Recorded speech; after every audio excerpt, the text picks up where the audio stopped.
विद्यार्थी मित्रांनो, आज आपण मेन क्लॉज व सबऑर्डिनेट क्लॉज हा कसा ओळखायचा हा अतिशय सोप्या पद्धतीने तुम्हाला मी समजावून सांगणार आहे.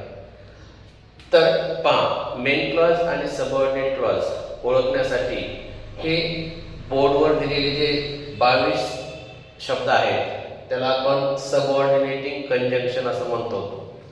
कंजंक्शनचे दोन प्रकार आहेत, एक कोऑर्डिनेटिंग कंजंक्शन आणि दुसरं सबऑर्डिनेटिंग कंजंक्शन्स. आपण या सबऑर्डिनेटिंग कंजंक्शनला सबऑर्डिनेटर्स असं सुद्धा म्हणतो. म्हणजे 22 शब्द जर तुम्हाला लक्षात राहत असतील किंवा पाठ असतील तर तुम्हाला मेन क्लॉज आणि सबऑर्डिनेट क्लॉज सहज ओळखता येतो. तर ते 22 शब्द कोणते आहेत आपण शॉर्टमध्ये पाहूया. as soon as, when, no sooner than, hardly when, while, till, because, since, so that, if, unless, that, so that, though, although, than, as, so as, before, where, who, which, whose, whom. हे असे subordinating conjunctions आहेत. ते आपल्याला subordinate clause ओळखण्यासाठी अतिशय उपयोगी ठरणार आहे. त्यामुळे याचा व्यवस्थित स्क्रीनशॉट काढून घ्या जे की तुम्हाला नंतर लिहिता येईल. मेन क्लॉज आणि सबऑर्डिनेट क्लॉज कसा ओळखायचा.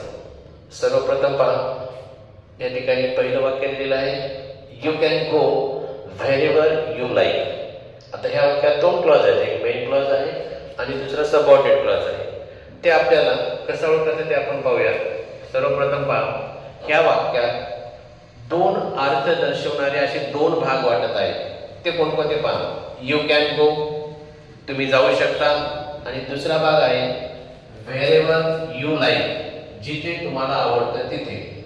मग पहा, ह्या दोन वाक्यात एकच वाक्य आहे पण वाक्याचे भाग दोन झाले. त्या दोन भागापैकी कोणता भाग स्वतःचा अर्थ स्वतः सांगत आहे. पहा बरं, यू कॅन गो, तुम्ही जाऊ शकता, वाक्याचा अर्थ पूर्ण व्हायला, पण इथून इकडचं वाक्य पहा, व्हेरेवर यू लाईक, जिथे तुम्हाला आवडतं तिथे.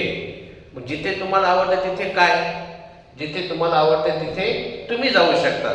म्हणजे हा जो भाग आहे वाक्याचा, हा भाग वाक्याचा स्वतःचा अर्थ स्वतः एक्सप्रेस करत आहे. पण राहिलेला जो हा भाग आहे, हा भाग वाक्याचा स्वतःचा अर्थ स्वतः एक्सप्रेस करत नाही. त्यासाठी त्याला दुसऱ्या वाक्यावर अवलंबून राहावं लागत आहे. म्हणून जो क्लॉज स्वतःचा अर्थ स्वतः एक्सप्रेस करतो, स्वतः व्यक्त करतो, त्याला मेन क्लॉज म्हणलं जातं. म्हणून यू कॅन गो हा झाला मेन क्लॉज. आणि जो क्लॉज वाक्याचा अर्थ पूर्ण करण्यासाठी दुसऱ्या वाक्यावर अवलंबून राहतो त्याला म्हटलं जातं सबऑर्डिनेट क्लॉज. पहा मग या ठिकाणी main clause you can go wherever you like हा झाला सबऑर्डिनेट क्लॉज. आणि दुसरी महत्त्वाची गोष्ट, आता जे आपण तुम्हाला कंजंक्शन दिले होते त्या कंजंक्शन ह्या वाक्यात आले का कुठं. पहा, या वाक्यात आलेलं आहे व्हेरेवर, वाक्याच्या मध्यभागी आलेला आहे. म्हणून जे कंजंक्शन आले आहे तिथून पुढचा क्लॉज हा सबऑर्डिनेट क्लॉज असतो. आता पहा दुसरं वाक्य पहा, I was reading a book which was very interesting. ह्या वाक्यात पहा, ह्या वाक्यात सुद्धा दोन भाग पडल्यासारखे आपल्याला वाटतात. पहिला भाग I was reading a book, मी पुस्तक वाचत होतो, it gives the complete meaning. पण दुसरं वाक्य पहा, विच वॉज व्हेरी इंटरेस्टिंग, जे की अतिशय गमतीशीर होतं, मजेशीर होतं. काय मजेशीर होतं, बुक मजेशीर होतं. म्हणून हा भाग I was reading a book, it gives the complete meaning, so it is main clause. पण विच वॉज व्हेरी इंटरेस्टिंग, जे की अतिशय मजेशीर होतं, याला अर्थपूर्ण होण्यासाठी दुसऱ्या वाक्यावर अवलंबून राहावं लागत आहे. म्हणून हा झाला सबऑर्डिनेट क्लॉज. आणि आणखीन एक पद्धत, या ठिकाणी विच हे सबऑर्डिनेट आलेलं आहे म्हणून इथून पुढचा क्लॉज हा सबऑर्डिनेट क्लॉज झाला.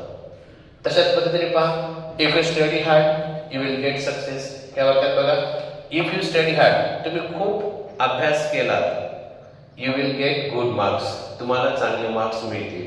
म्हणून you will get good marks, तुम्हाला चांगले मार्क्स मिळतील.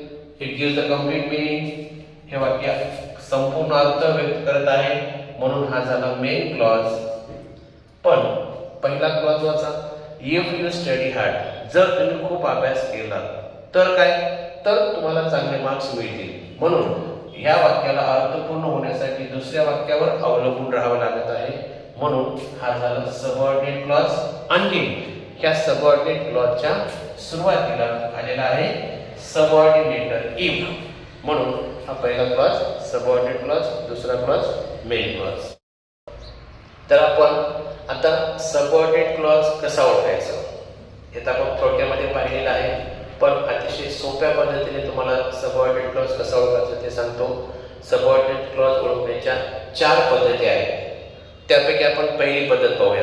पहा, जर सबऑर्डिनेटर म्हणजे आता सुरुवातीला तुम्हाला दिले होते सबऑर्डिनेटिंग कंजंक्शन्स, त्याला सबऑर्डिनेटर म्हटलं जातं. जर हे सबऑर्डिनेटर वाक्याच्या सुरुवातीलाच आले असेल, at the beginning of the sentence, तर पहिलं वाक्य हे सबऑर्डिनेट क्लॉजचं असतं, तर दुसरं वाक्य हे मेन क्लॉजचं असतं. फॉर एक्झाम्पल पहा या वाक्यात when I saw the tiger. बघा ह्या वाक्यात सबऑर्डिनेटर कोणता आलेला आहे, when. It comes at the beginning of the sentence, वाक्याच्या सुरुवातीला आलेला आहे. म्हणून सुरुवातीचं वाक्य हे झालं सबऑर्डिनेट क्लॉजचं, तर दुसरं वाक्य झालं मेन क्लॉजचं. पहा, जर तुम्हाला वाक्याचा अर्थ जरी समजला नसला तर ह्या पद्धतीनुसार आपण सबऑर्डिनेट क्लॉज कसा व मेन क्लॉज कोणता हे आपण सहज ओळखू शकतो. दुसरं वाक्य पहा, though he is weak he works hard. बघा ह्या वाक्यात दो हे सबऑर्डिनेटर वाक्याच्या सुरुवातीला आलेलं आहे. म्हणून सुरुवातीचं वाक्य हे सबऑर्डिनेट क्लॉज, तर दुसरं वाक्य हे मेन क्लॉज. पहा, समजलं तुम्हाला पहिले मेथड. आता पहा दुसरी पद्धत, सबऑर्डिनेट क्लॉज ओळखण्याची दुसरी पद्धत पहा. जर सबऑर्डिनेटर्स म्हणजे सबऑर्डिनेटिंग कंजंक्शन्स वाक्याच्या मध्यभागी आलं असेल, तर दुसरे वाक्य हे सबऑर्डिनेट क्लॉजचे असते, तर पहिले वाक्य हे मेन क्लॉजचे असते. एक्झाम्पल मध्ये पाहूया आपण. Look at the first example, I know the place where I saw an accident. बघा ह्या वाक्यामध्ये आय नो द प्लेस, मी ते ठिकाण ओळखतो, where I saw an accident, ज्या ठिकाणी मी ॲक्सिडेंट पाहिला होता. मग ह्या वाक्यात सबऑर्डिनेटर कोणता आलेला आहे पहा, वेअर हे सबऑर्डिनेटर आहे. It comes in the middle of the sentence, ते वाक्याच्या कुठं आलेलं आहे, मध्यभागी आलेलं आहे. मग सबऑर्डिनेटर जर वाक्याच्या मध्यभागी आला असेल तर तिथून पुढचा म्हणजे दुसरं वाक्य हे झालं सबऑर्डिनेट क्लॉजचं, आणि त्या अगोदरचं म्हणजे पहिलं वाक्य हे झालं मेन क्लॉज. बघा अर्थानुसार आपल्या लक्षात यायला पाहिजे. आय नो द प्लेस, मी ते ठिकाण ओळखतो. कोणतं ठिकाण, वाक्याचा अर्थपूर्ण, आय नो द प्लेस, मी ठिकाण ओळखतो, अर्थपूर्ण वाला मेन क्लॉज. पण इथून इकडे पहा, where I saw an accident, ज्या ठिकाणी मी ॲक्सिडेंट पाहिला होता हे पाहिला. ह्या वाक्याला अर्थपूर्ण होण्यासाठी ह्या वाक्यावर अवलंबून राहावं लागत आहे. म्हणून हा झाला सबऑर्डिनेट क्लॉज. आपला नियम की सबऑर्डिनेटर जर वाक्याच्या मध्यभागी आला असेल तर दुसरं वाक्य सबऑर्डिनेट क्लॉजचं आणि पहिलं वाक्य मेन क्लॉजचं. त्यानंतर दुसरं वाक्य पहा, it is true that he can come tomorrow. बघा ह्या वाक्यात सबऑर्डिनेटर आलेलं आहे कोणतं, that. It also comes at the middle of the sentence, वाक्याच्या मध्यभागी. मध्यभागी म्हणजे कम्प्लीट मध्यभागी नाही, वर नंतर किंवा मिडल आलं असेल तर तिथून पुढचं वाक्य म्हणजे दुसरं वाक्य झालं सबऑर्डिनेट क्लॉजचं, त्या अगोदरचं म्हणजे पहिलं वाक्य झालं मेन क्लॉजचं. अर्थानुसार सुद्धा पहा, इट इज ट्रू हे खरं आहे, वाक्याचा अर्थ पूर्ण व्हायला आहे. पण इथून पुढे पहा, that he can come tomorrow, की तो उद्या येऊ शकतो, हे काय आहे, हे खरं आहे. म्हणजे ह्या वाक्याला अर्थपूर्ण होण्यासाठी ह्या वाक्यावर अवलंबून राहावं लागत आहे. आणि वाक्याच्या मध्यभागी दॅट आलेला आहे, सबऑर्डिनेटर आहे, म्हणून तिथून पुढचा क्लॉज सबऑर्डिनेट क्लॉज, आणि त्या अगोदरचं म्हणजे पहिलं वाक्य हे मेन क्लॉजचं असतं. आता आपण तिसरा नियम पाहूयात, सबऑर्डिनेट क्लॉज कसा ओळखायचा तो. पहा, हा अतिशय महत्त्वाचा नियम आहे. यामध्ये बरेच विद्यार्थी कन्फ्यूज होऊ शकतात, लक्षपूर्वक ऐका. जर सबऑर्डिनेटर वाक्यातील सब्जेक्ट नंतर लगेच आले असेल तर त्या सबऑर्डिनेटर पासून म्हणजे सब्जेक्ट नंतर आलेल्या सबऑर्डिनेटर पासून ते पुढील त्या पुढे वाक्यात स्वल्पविराम आलेला असतो. त्या स्वल्पविरामापर्यंतचा जो क्लॉज असतो त्या क्लॉजला सबऑर्डिनेट क्लॉज म्हणायचे व शिल्लक राहिलेले संपूर्ण वाक्य म्हणजे सबऑर्डिनेट क्लॉज सोडून राहिलेले सर्व वाक्य हे मेन क्लॉजचे असते. एक्झाम्पल पाहिजे तुमच्या लक्षात येईल. Look at the first example. The dog which is red is mine. पहा आता ह्या वाक्यातील मेन क्लॉज आणि सबऑर्डिनेट क्लॉज ओळखायला आपल्याला थोडंसं अवघड जातं. बघा ह्या वाक्यातील सब्जेक्ट आहे डॉग किंवा नाउन आलेला आहे, त्यानंतर लगेच सबऑर्डिनेट आलेला आहे विच. बघा वाक्यातील सब्जेक्ट नंतर काय आलेलं आहे विच हे सबऑर्डिनेट आलेलं आहे. म्हणून विच पासून ते स्वल्पविरामापर्यंत कुठे आले स्वल्पविराम या ठिकाणी पहा कॉमा. विच पासून ते कॉमापर्यंत स्वल्पविरामापर्यंत जे वाक्य आलेलं आहे त्या वाक्याला सबऑर्डिनेट क्लॉज म्हणायचं. आणि मग राहिलेलं जे वाक्य आहे कोणतं राहिले वाक्य द डॉग आणि इज माइन म्हणजे द डॉग इज माइन हा झाला मेन क्लॉज.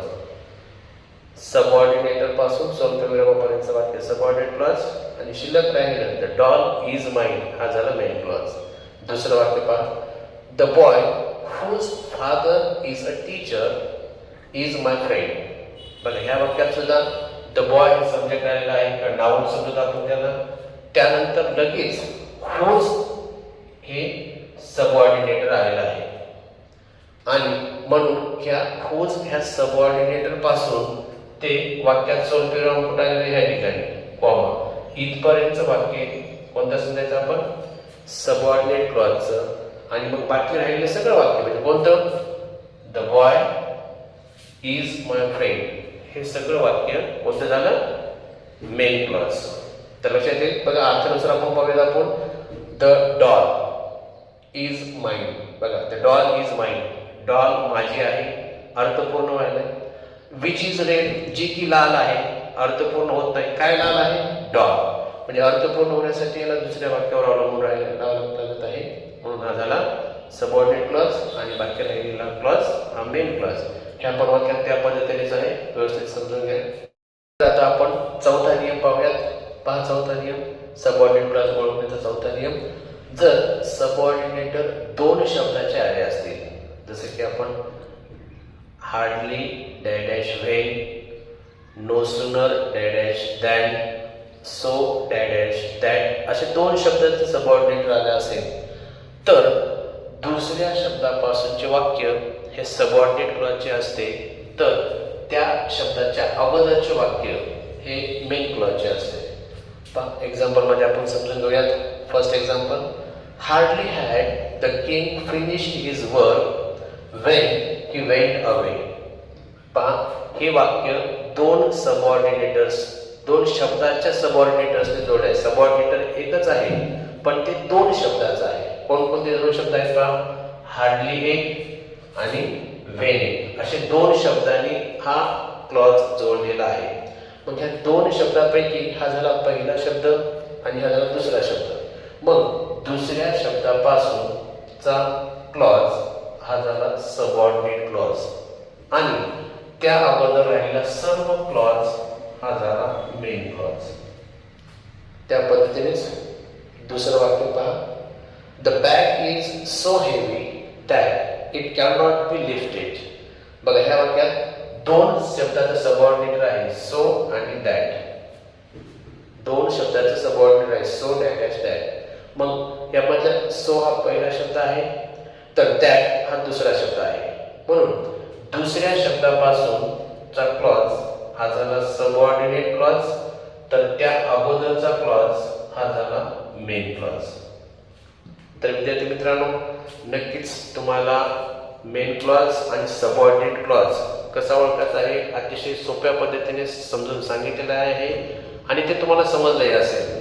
आता यानंतर आपल्याला नाउन क्लॉज कसा ओळखायचा, ॲडजेक्टिव्ह क्लॉज कसा ओळखायचा व ॲडव्हर्ब क्लॉज कसा ओळखायचा हे मी तुम्हाला अतिशय सोप्या पद्धतीने शिकवणार आहे. तर व्हिडिओ पाहण्यासाठी तुम्हाला आपल्या YouTube चॅनलला सबस्क्राईब करावं लागेल आणि लाईक करा आणि हा व्हिडिओ तुमच्या इतर मित्रांना नक्कीच